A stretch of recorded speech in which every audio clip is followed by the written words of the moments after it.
All right. Good morning, everyone. Welcome.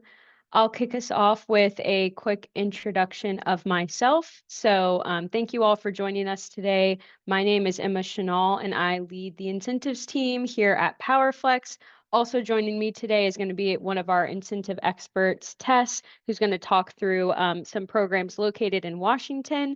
But we're both so excited to have all of you here, hopefully because you're interested in adopting some EV charging solutions at your organizations. And we're really excited to talk through some of the funding opportunities that should hopefully help reduce your cost in meeting some of those EV charging goals. So I'll quickly run through the agenda that we're going to cover today. First, I'm just going to start with some general information about PowerFlex, who we are, what we do. Then we'll dive into the actual incentive and funding programs in Washington, and then we'll have some time at the end for Q&A as well. So starting with who is PowerFlex? So PowerFlex is a clean technology solutions company making the transition to carbon-free electrification and transportation possible through EV charging, solar, storage, and energy management systems as well. So we work with anyone from property developers, sustainability teams, operations teams, all the way to fleet managers, IT professionals, and even drivers to help turn their sites into green energy hubs. And we do that using our kind of suite of solutions that includes things like commercial solar, energy storage, microgrids, EV charging, and also an intelligent energy management software called PowerFlex X. And PowerFlex X basically helps our customers monitor and optimize all of their on-site energy assets and systems that they may have. So in addition to that kind of suite of solutions, PowerFlex is also going to be your kind of all-in-one provider from everything from initial site validation to that preliminary development, all the way through construction, and then even post-construction through maintenance and operation services. And kind of the best part about PowerFlex is you get to work with one point of contact for all of your clean tech solutions and products. So as I kind of just mentioned, PowerFlex will manage a project from start to finish. We're here as your partner to make sure that the project fits your needs, and all you have to do, hopefully at the end of the day, is press the on button.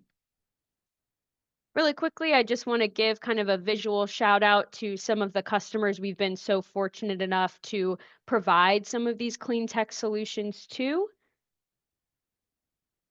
And then for those of you who may be familiar with PowerFlex's history, PowerFlex is majority owned by EDF Renewables, and the EDF group holds over 70 years of experience in energy and over 35 years of experience in renewable energy specifically. So focusing on EV charging, which is really our focus here in today's webinar, PowerFlex is going to be the #1 provider of large-scale EV charging solutions, and we're the 4th largest public level 2 charging station network in the US. So we're really proud and excited to have installed well over 15,000 chargers nationwide, and that is growing. And now we can actually get into the dollar signs, the funding programs, but there's a few things I want to kick us off with this section for. So just a few notes to keep in mind as we talk through these programs. So the first is going to be all kinds of incentive programs nationwide are going to cover varying levels of scope. And how they kind of define that scope is going to be based on their what they call eligible cost list or just eligible costs. So you may see some programs that are willing to just fund the purchase of actual charging equipment and that's it. Other programs will fund or allow you to use the funding that you receive to cover the purchase of charging equipment and any of the installation costs, labor costs, all of that as well. And then several of the programs we're going to talk about today also cover what we call make-ready work. So that can include customer side make-ready and utility side make-ready, which majority of all make-ready is just preparing a site to actually accept EV charging. a lot of that work has to be done before you can even look at charging or installing chargers, things like that. So just keep that in mind as we talk through some of the programs. If you have a specific project you have in mind as we walk through these, one of the best things you can do is reach out to us afterwards at sales@powerflex.com. And we can do a bit more of a detailed estimate and deep dive with you on, okay, this is the specific project you have in mind. This is kind of the level of cost reduction you could be looking at. Additionally, we just have to preface too that every program is going to have varying levels of how much costs they're going to cover, so percentage cost coverage. And all programs have a pretty big stern stance on not allowing anyone to quote unquote profit from the funding program. So you won't see anyone offering any more than 100% of cost coverage, and they validate that by requesting copies of invoices and things like that at the end of a project, which we'll talk a little bit more about later. And lastly, I just want to mention that as we talk through these programs, if things seem a bit complex and confusing, that's totally fine. As a reminder, the purpose of today's webinar is to share that PowerFlex has a team, a dedicated team here at PowerFlex that will manage and advise on incentive applications on your behalf. So we'll talk a little bit more about what exactly that entails, but please keep that in mind that we're here to support. That's our job here at PowerFlex. So don't let anything overwhelm you too much. All right, now we'll kick it off and dive into the actual funding programs, and I'm going to pass it over to Tess now to talk about our first program. Thanks, Emma, for the introduction. Hi, everybody. My name is Tess Anacker. I am one of the incentive experts here at PowerFlex. And the first program that we will be diving into today is the Puget Sound Energy Up and Go program. So this program is currently open and rolling, and it is for customers in the Puget Sound Energy service territory. So the eligible project types for this program include public, workplace, multi-unit dwellings, and fleets. And you will notice that DCFCs are eligible for this program, but only through the public and fleet funding routes. So just wanted to note that. And they also offer enhanced incentives with their Empower Mobility offering. So there are different criteria for each project type to be eligible for this. So for public sites to be eligible, the site must serve or benefit historically underrepresented communities. For workplaces, the site must directly serve and or employ underrepresented communities. For multi-unit dwellings, they must demonstrate that at least half of the property's units house low-income and or tribal residents. And then fleets must be qualified customers who directly serve or benefit highly impacted communities and vulnerable populations. So those customers would be able to get that enhanced incentive with Empower Mobility. And then on the right there, you will see a map of the Puget Sound Energy service territory. So if you have any projects within this service territory that maybe you're wondering if they would be eligible, feel free to reach out to our team and we would be happy to assist you with some of those project-specific questions.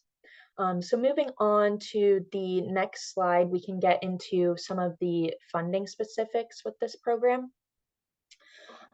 So the eligible costs for Puget Sound Energy include equipment and installation. Some additional eligibility requirements are that multifamily sites must have either 5 or more attached units, or you can have less than 5 attached units, but you have to be part of a larger campus. And then additionally, for fleets, you must have at least 2 electric vehicles by the time that the chargers are installed. So the way that they calculate the rebate for this program is that they cover a certain percentage of costs up to a set amount per port depending on the project type. So once you reach that threshold of the per port cost for each category, they would calculate the rebate on a per port basis instead of a percentage of costs covered. So let's say you're installing level 2 chargers at a public site and they cost $5,000 per port. You wouldn't be able to get that 50% because you have reached the maximum of $2,000 per port. But you can achieve 100% of cost coverage with the Empower Mobility program. For example, let's say you're applying for 10 level 2s for a workplace site that qualifies for the Empower Mobility program. You can get up to $40,000 for equipment and installation costs. So they still do have those per port caps, but they are higher than the non-Empower Mobility caps. So just wanted to note that. And then moving on to the next program. This is the Seattle City Light program. It is currently open and rolling, and it is for customers in the Seattle City Light service territory. So this program offers two different funding routes. So first, they have the fleet program, and that program is separated into tiers. So tier 1 consists of customers that are large businesses and nonprofits and public or government entities that are located outside of overburdened communities. And they do offer an enhanced incentive here for tier 2 customers, and that consists of small businesses and nonprofits, women and minority owned businesses, tribal entities, and entities within overburdened communities. And then for multifamily sites to be eligible, they must have at least 5 units.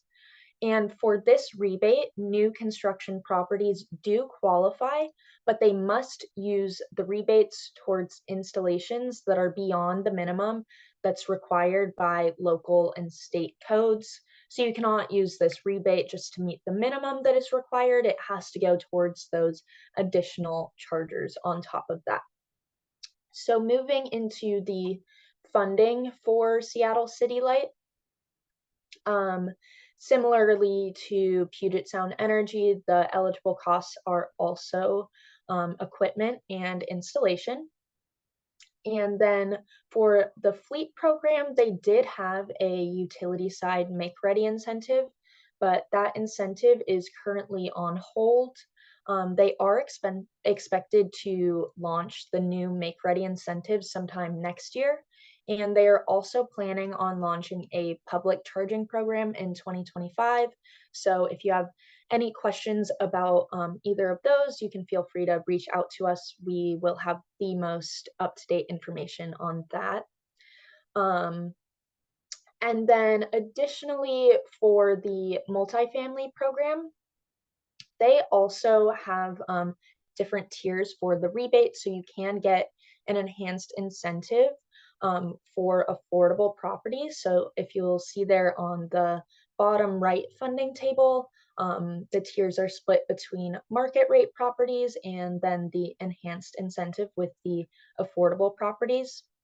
They also require that you must install a minimum of 2 ports and the parking spaces must be shared. So you cannot install these chargers for individuals in a multifamily building. The parking spaces have to be shared for the chargers.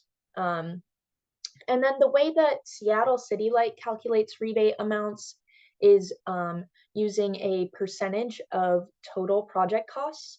So for example, with the fleet program, let's say you are a small business, so you qualify for the tier 2 program, and you are installing DC fast chargers for your fleet, you would be able to receive an incentive of 100% of total project costs up to $200,000 per site.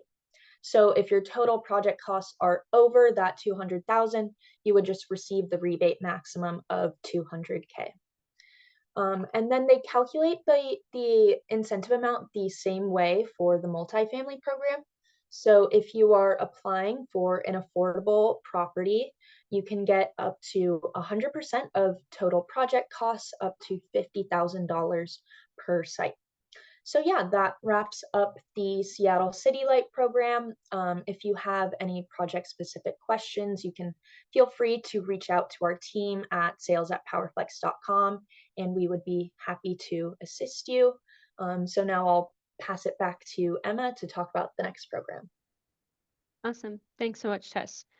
All right, the last program we're going to do kind of this level of a deep dive into is the Washington Charge Where You Are EV grant. So this program is currently closed. They just had a cycle through, I believe it was in July, and then it might have closed at the beginning of August. But this program or grant funding is allocated through 2025, or it may even be through 2026. So we are anticipating another cycle to be opened up in 2025.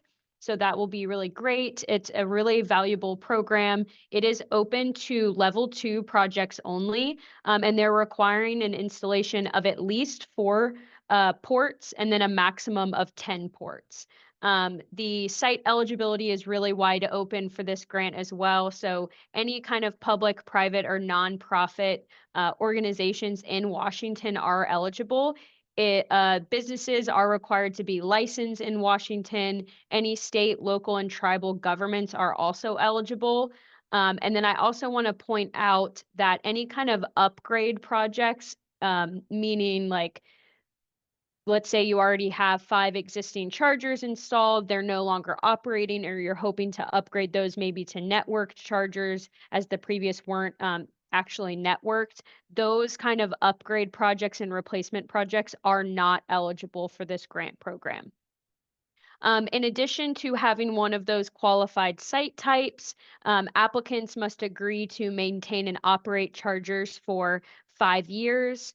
You must agree to complete the project within 1 year of signing the grant agreement. That's something that PowerFlex will be highly engaged on if we were managing the application and project here, making sure that we hit that deadline. Additionally, you can't incur any costs before that grant agreement is signed. So that's pretty standard across incentive programs. They want to make sure they review the project and application and give you kind of that reserved funding statement before you start work on the project. And additionally, the grant program has some requirements around following a standard procurement process or state procurement procedures, and they may require proof of that. So receiving quotes and doing due diligence and things like that. And there's some definitions over here on the right-hand side of what these are kind of the 5 categories that they file sites within. So full public access government-owned sites, those are going to be defined as publicly accessible 7 days a week for a minimum of 12 hours a day. Full public access non-government owned, same definition. MUDs don't have any kind of public accessibility requirements. Workplaces and fleets do not have to be publicly accessible. And then anything that doesn't fall into one of these categories also doesn't have any public accessibility requirements either. All right, diving into the funding. So the base incentive for this grant is going to be $10,000 per port up to those that maximum of 10 eligible ports. And each project is going to be subject to a percentage cost cap based on those kind of project types that I just reviewed on the last slide. So you can see the breakdown on the right-hand side. Those publicly accessible sites, whether non-government owned or government owned, are going to get that highest level of percent cost coverage at 80% of costs.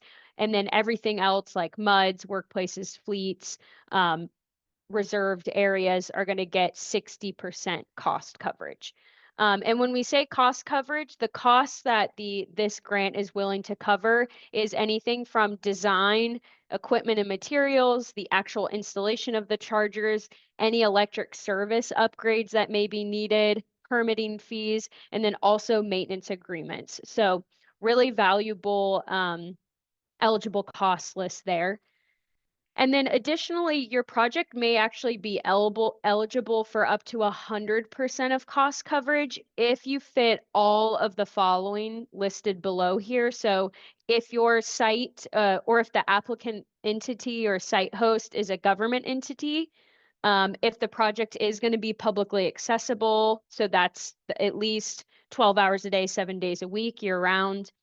If the proposed project is at least on government property, and the proposed project is within one of the following locations. So there's two different census tracts that they're using here, one for median income and then one for rural urban community codes. So you can access these maps and those census tracts on the Charge Where You Are grant, but that's also something that our team can help kind of provide guidance on and let you know where you may fit into that 100% cost coverage category if you tick a few of the boxes as well.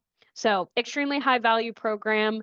Again, we're hoping to see another cycle announced potentially the same time in 2025 that it was this past year, or maybe even earlier would be great. So please sign up for updates on the PowerFlex website. We have a policy hub that you can navigate to. It's one of the options at the very top if you just Google PowerFlex and head to our website. There's a mail list sign up there, and it also gives you some information on incentive programs that we work with outside of the state of Washington as well. Alrighty, so that kind of concludes our deep dives that we're going to do today, but we did want to quickly shout out a few other Washington funding opportunities. Most of these are coming out of utility or service groups located in Washington, but all can be extremely valuable. So if you have any questions, either about an incentive program we did cover today, one of these that we're not doing a deep dive in, or maybe even one that you didn't see covered today, please reach out to us and we can kind of give you the specifics on those. But yeah, so Snohomish, Tacoma, Westfield, and Clark utility groups all offer some level of incentives for EV chargers and or EV installation projects. Majority are going to be make-ready programs, so helping cover the cost of any kind of utility upgrades or customer make-ready costs to get your site equipped to house a EV charging hub.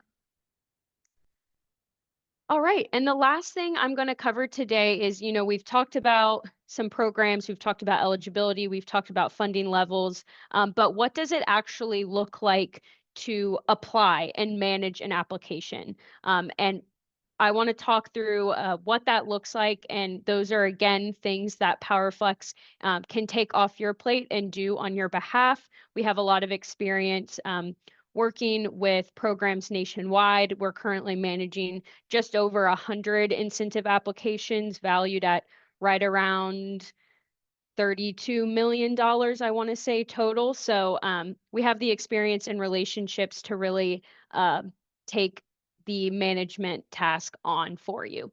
But if you are interested in what the application process kind of looks like, this is very kind of an average general timeline. So please keep that in mind. Every program is going to have different levels of turnaround time, speed, things like that.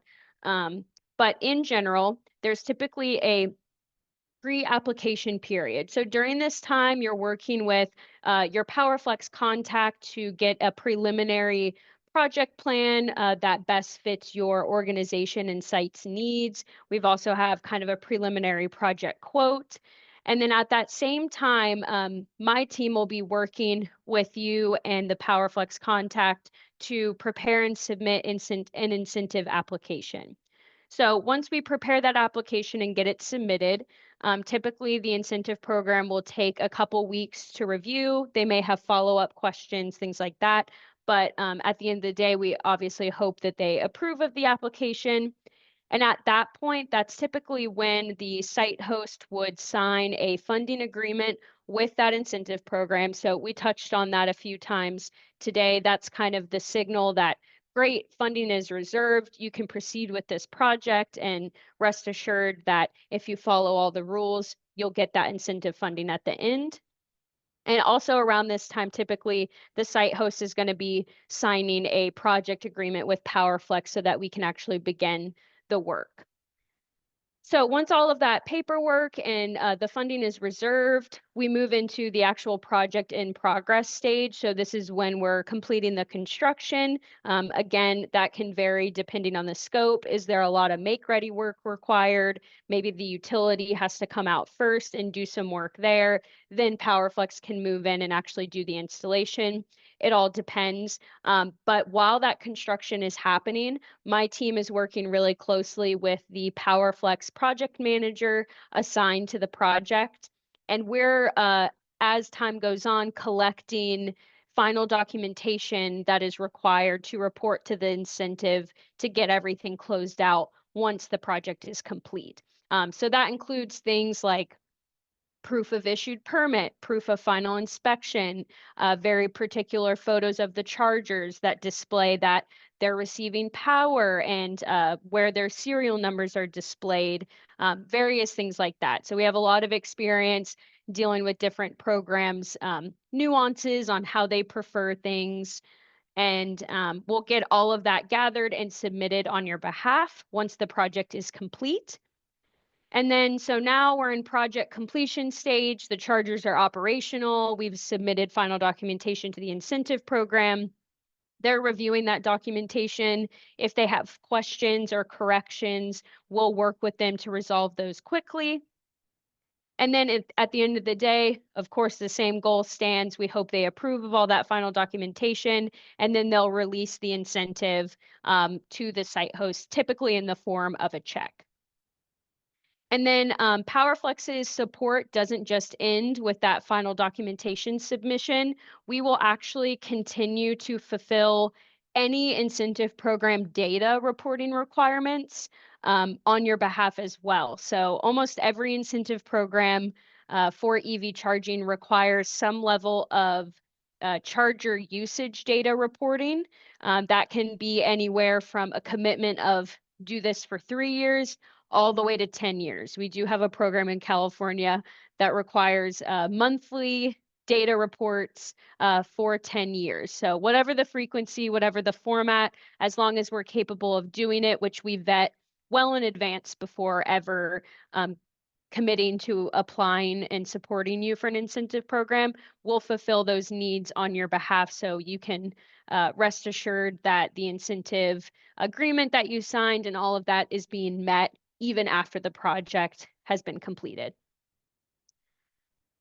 Alrighty, so that covers the timeline, the funding programs. I think we have a few minutes to cover one or two questions. I'll go ahead and direct the first one for Tess. And that question is going to be, does PowerFlex only work in the state of Washington? Yeah, I can take that one. So PowerFlex does not only work in the state of Washington. We are a national EV charger solutions provider with deployments across the country, with over 15,000 chargers to date. So our work does not just stop in Washington. Our incentives team works with incentive programs nationwide. We have many built and established relationships with program administrators, specifically in states like California, New York, Georgia, Arizona, you name it. So our work does not just stop here. If you have any projects located in another state, we are here to help. So feel free to reach out to us with any project specific questions there. Awesome. And I'm going to have time for just one more.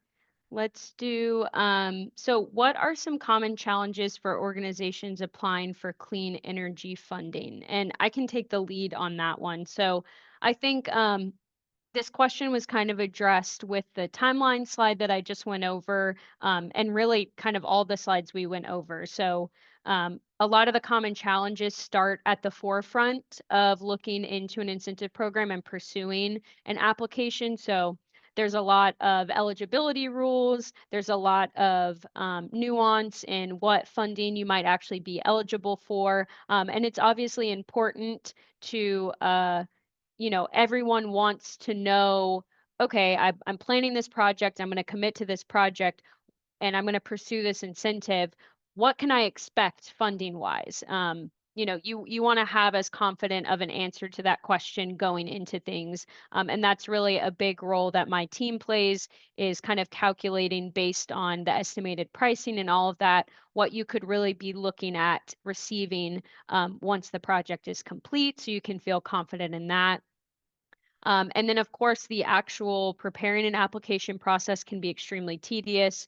Some applications require some writing portions and answering questions about the site that you may not be aware of, like utility lines, conduit, all of that preliminary design stuff that PowerFlex would be supporting you with.